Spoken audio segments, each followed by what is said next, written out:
गुजरात में जीत दर्ज करने के लिए बीजेपी ताबड़तोड़ प्रचार कर रही है। पीएम मोदी ने पिछले दौर में बीजेपी की जीत सुनिश्चित करने के लिए 48 घंटे में ताबड़तोड़ 8 रैलियां की। आज एक बार फिर पीएम मोदी धमाकेदार प्रचार करेंगे। पीएम मोदी आज मेहसाणा, दाहोद, वडोदरा और भावनगर में जनसभा को संबोधित करेंगे। वहीं केंद्रीय गृह मंत्री अमित शाह आज राजकोट, सुरेंद्रनगर और सूरत में जनसभाएं करेंगे। बीजेपी अध्यक्ष JP Nadda river front ground गड्ढा में संबोधित करेंगे। वहीं सीएम योगी भी मोरबी, सूरत और द्वारका में जनसभाएं करेंगे। दिल्ली एमसीडी चुनाव में बीजेपी के मेगा रोड शो के बाद अब आम आदमी पार्टी ने भी प्रचार में ताकत झोंक कर रोड मैप तैयार कर दिया है। इसके साथ ही पार्टी प्रचार अभियान में स्टार प्रचारकों की बड़ी फौज उतारने जा रही है। प्रचार के दौरान मतदाताओं को लुभाने के लिए गिटार शो, मैजिक और स्टार शो प्रचारकों द्वारा 1000 नुक्कड़ सभाएं और नुक्कड़ नाटकों की योजना बनाई गई है। बता दें कि पहले चरण में पार्टी ने एमसीडी में भी केजरीवाल अभियान चलाया, जबकि दूसरे चरण में केजरीवाल की सरकार, केजरीवाल का पार्षद अभियान की शुरुआत की जाएगी। 2 दिनों के विश्राम के बाद राहुल गांधी की भारत जोड़ो यात्रा एक बार फिर से शुरू होगी। आज यात्रा की शुरुआत बुरहानपुर बोरदली से खंडवा झीरी के बीच होगी। बुरहानपुर से प्रियंका गांधी भी राहुल की यात्रा में शामिल होंगी। प्रियंका बुधवार रात को यात्रा को ज्वाइन करेंगी। इस दौरान उनके साथ पति रॉबर्ट वाड्रा और बच्चे भी शामिल होंगे। पूर्व सीएम कमलनाथ ने एक प्रेस कॉन्फ्रेंस में इस बात की जानकारी दी कि प्रियंका 26 नवंबर तक यात्रा में रहेंगी। बता दें कि भारत जोड़ो यात्रा बुरहानपुर के पास मध्य प्रदेश में प्रवेश करेगी। मैनपुरी में समाजवादी पार्टी का अभेद्य किला भेदने के लिए बीजेपी आक्रामक प्रचार प्रसार करेगी। इस रणनीति के तहत बीजेपी के प्रदेश अध्यक्ष भूपेंद्र सिंह चौधरी आज से बूथ अध्यक्षों के सम्मेलन की शुरुआत करेंगे। यहां जल्दी सीएम योगी, डिप्टी सीएम केशव प्रसाद मौर्य और ब्रजेश पाठक के साथ केंद्र और राज्य सरकार में मंत्रियों की जनसभाएं होंगी, जो उपचुनाव में बीजेपी की जीत सुनिश्चित करेंगे। तो वहीं अखिलेश यादव आज मैनपुरी में रहेंगे और वो 11:30 बजे पार्टी कार्यालय पर आयोजित पूर्व सैनिक सम्मेलन में पहुंचेंगे और 9 चुनिंदा जगहों पर लोगों से मिलेंगे। श्रद्धा हत्याकांड के आरोपी आफ्ताब को दिल्ली पुलिस की टीम मंगलवार दोपहर दिल्ली फॉरेंसिक साइंस लैब यानी एफएसएल कार्यालय लेकर पहुंची। यहां आरोपी आफ्ताब को प्री पॉलीग्राफी टेस्ट के लिए लाया गया था। एफएसएल दफ्तर में आफ्ताब करीब 3 घंटे तक रहा। इस दौरान उससे करीब 15 से 20 सवाल पूछे गए, जिसके आफ्ताब ने जवाब भी दिए। हालांकि दिल्ली पुलिस इस हत्याकांड के हर पहलू तक पहुँचने के लिए कुछ और सवाल पूछना चाहती है, लिहाजा पॉलीग्राफी टेस्ट की प्रक्रिया आज भी जारी रहेगी। बता दें कि आफ्ताब के पॉलीग्राफी टेस्ट के बाद ही उसका नार्को टेस्ट किया जाएगा। श्रद्धा मर्डर केस के आरोपी आफ्ताब की गिरफ्तारी के बाद पहली बार उसका चेहरा सामने आया है। मंगलवार शाम रोहिणी फॉरेंसिक लैब से पॉलीग्राफी टेस्ट के बाद निकलते वक्त वो मीडिया के कैमरे में कैद हुआ। इससे पहले मंगलवार सुबह साकेत कोर्ट ने आफ्ताब की पुलिस रिमांड 4 दिन बढ़ा दी। अदालत में वीडियो कॉन्फ्रेंसिंग के जरिए उसकी पेशी हुई थी। ये उसकी दूसरी वर्चुअल पेशी थी। इस दौरान कोर्ट ने आफ्ताब को परिवार से मिलने की इजाजत दे दी। हालांकि दिल्ली हाई कोर्ट ने इस मामले की जांच को सीबीआई को ट्रांसफर करने की मांग वाली याचिका खारिज कर दी। झारखंड के लातेहार में नक्सलियों ने जमकर उत्पात मचाया है। पतरातू से सोननगर तक बन रहे 3rd railway line construction site पर नक्सलियों ने मंगलवार की देर शाम बड़ी घटना को अंजाम दिया। लातेहार के चंदवा थाना क्षेत्र में नक्सलियों ने 188 नंबर ब्रिज पर हमला बोल दिया।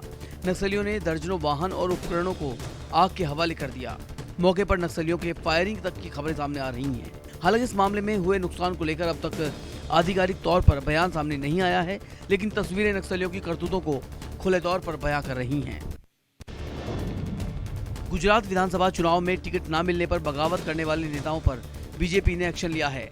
बीजेपी ने घोषित उम्मीदवार के खिलाफ निर्दलीय चुनाव लड़ने वाले 12 नेताओं को मंगलवार को निलंबित कर दिया है। बीजेपी ने वडोदरा जिले में 3, महिसागर जिले में 2, पंचमहल, मेहसाणा, अरवल्ली और बनासकांठा जिले के कुल 12 नेताओं को निलंबित कर दिया है। बीजेपी प्रदेश अध्यक्ष CR पाटिल की ओर से जारी एक पत्र में कहा गया है कि नेताओं को पार्टी विरोधी गतिविधियों में शामिल होने के आरोप में 6 साल के लिए निलंबित किया गया है और इनकी सदस्यता भी रद्द कर दी गई है। गुजरात के मोरबी में पुल हादसे की जांच में मरम्मत और प्रबंधन में भारी चूक का खुलासा हुआ है। जांच में ओरेवा ग्रुप और नगर पालिका पर सवाल उठ रहे हैं। जंग लगी केबल, मरम्मत न किए गए एंकर, ढीले बोल्ट और अप्रशिक्षित कर्मचारी, इन सब कारणों का एफएसएल की शुरुआती जांच में खुलासा हुआ है। एफएसएल रिपोर्ट में ये भी बताया गया है कि धातु के नए फर्श ने पुल का वजन बढ़ा दिया। अभियोजक पक्ष के मुताबिक मरम्मत करने वाले दोनों ठेकेदार भी इस तरह की मरम्मत और नवीनीकरण कार्य के लिए योग्य नहीं थे। बता दें कि पुलिस ने इस मामले में अब तक 9 लोगों को गिरफ्तार किया है, जिनमें 4 ओरेवा समूह के मेंबर्स हैं। मनी लॉन्ड्रिंग मामले में दिल्ली की तिहाड़ जेल में बंद आप पार्टी के मंत्री सत्येंद्र जैन का कोर्ट में दर्ज झलका। दरअसल मंगलवार को अवमानना याचिका की सुनवाई के दौरान सत्येंद्र जैन ने 26/11 मुंबई हमले के पाकिस्तानी आतंकी अजमल कसाब का जिक्र करते हुए कहा कि अजमल कसाब को भी स्वतंत्र और निष्पक्ष सुनवाई मिली। मैं निश्चित रूप से उससे बुरा नहीं हूँ, मैं केवल एक निष्पक्ष और फेयर ट्रायल चाहता हूँ। सत्येंद्र जैन ने कहा कि ईडी की हरकतों ने मुझे हर मिनट बदनाम किया है। साथ ही उन्होंने जेल में उचित भोजन न मिलने की भी कोर्ट में शिकायत की।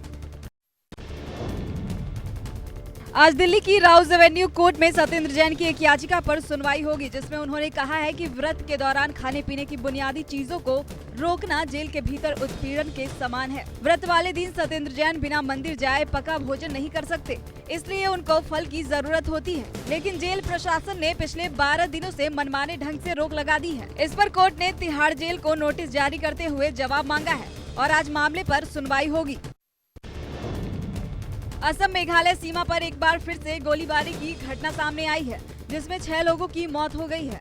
मरने वालों में असम का एक फॉरेस्ट गार्ड भी है। बताया गया है कि सीमा से सटे जंगल से कुछ लोग ट्रक से तस्करी करके लकड़ी ले जा रहे थे। असम पुलिस और फॉरेस्ट विभाग ने उन्हें पश्चिम जयंतिया हिल्स के मुकरोह में रोका तो फायरिंग शुरू हो गई, जिसमें 6 लोगों की मौत हो गई है। इस घटना में मरने वाले 5 लोग मेघालय के हैं। खबर फैलते ही मेघालय के 7 जिलों में हिंसा भड़क गई और जिसके बाद वहां इंटरनेट सेवा 48 घंटों के लिए बंद कर दी गई है। वहीं घटना के बाद इलाके में तनाव है। मेघालय के सीएम ने हादसे को दुखद बताते हुए मृतकों के परिवार के प्रति संवेदनाएं जताई।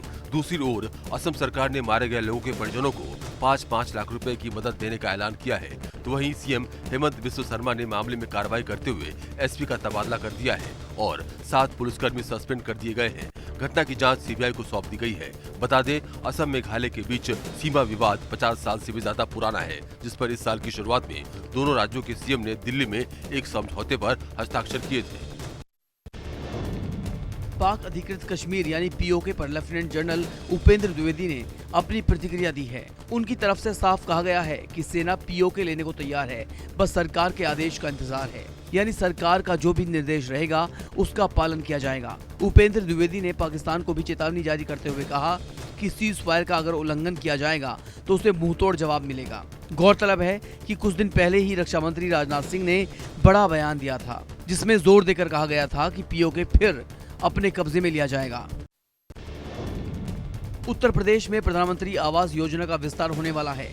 केंद्रीय ग्रामीण विकास मंत्रालय ने सीएम योगी के उस प्रस्ताव को मंजूरी दे दी है, जिसमें उन्होंने गरीबों के घर बनवाने के लिए केंद्र सरकार से 10,000 करोड़ रुपए की मांग की थी। सीएम योगी ने अपने ट्विटर हैंडल से ट्वीट करके पीएम मोदी और ग्रामीण विकास मंत्रालय का आभार व्यक्त किया है।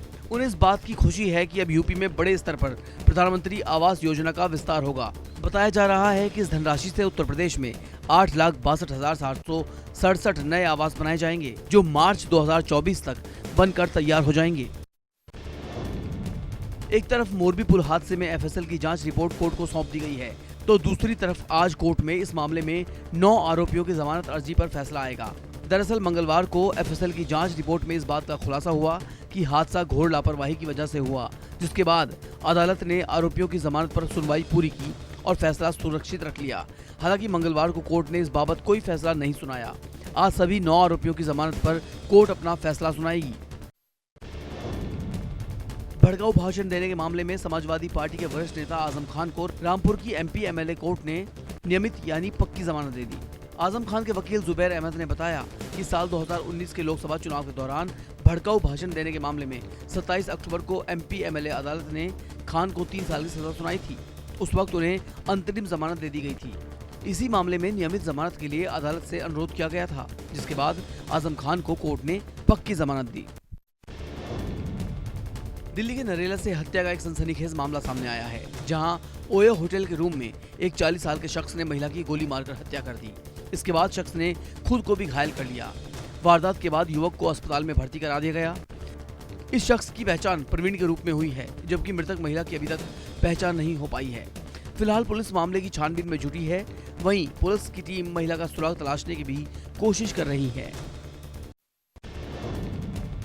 लखनऊ इनकम टैक्स ऑफिस में एक बड़ा फर्जीवाड़ा सामने आया है। इनकम टैक्स ऑफिस के कैफेटेरिया में बाहरी महिला को इनकम टैक्स विभाग के फर्जी नियुक्ति पत्र बांटने के आरोप में रंगे हाथ पकड़ा गया है। आरोपी महिला के पास से कई मोहर और अन्य कागजात भी बरामद किए गए हैं।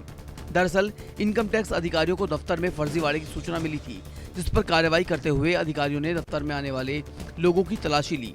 इसी दौरान प्रियंका मिश्रा नाम की महिला समेत 7 लोगों को पकड़ा गया।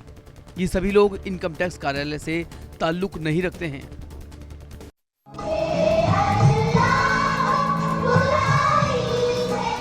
यूपी के मेरठ माछरा ब्लॉक के आदर्श प्राथमिक विद्यालय बहरोड़ा नंबर 2 में प्रार्थना सभा में लब पे आती है दुआ बन के तमन्ना मेरी, इस नज्म को स्कूल में बच्चों को सुनाने पर विवाद शुरू हो गया। वहीं इस घटना का वीडियो भी वायरल हो रहा है, जिसके बाद इस मामले पर स्थानीय लोगों ने अपनी गहरी नाराजगी जताई है। हालांकि जिलाधिकारी ने शिक्षा विभाग के अधिकारियों से जांच कराकर रिपोर्ट मांगी है। वहीं प्रिंसिपल ने बताया कि विद्यालय में रोजाना राष्ट्रगान सारे जहां से अच्छा प्रार्थना कराई जाती है। उनकी अनुपस्थिति में प्रार्थना सभा में दुआ कराई गयी थी।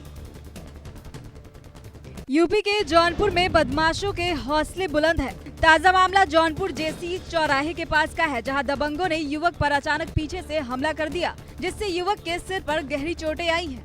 वहीं इस घटना का वीडियो भी वायरल हो रहा है। इस वीडियो में साफ देखा जा सकता है कि कैसे कुछ लोग अचानक आकर युवक पर हमला कर देते हैं। इस घटना के तुरंत बाद युवक का इलाज अस्पताल में कराया गया। हालांकि इस घटना की शिकायत थाने में कर दी गई है। फिलहाल पुलिस घटना की छानबीन में जुटी है।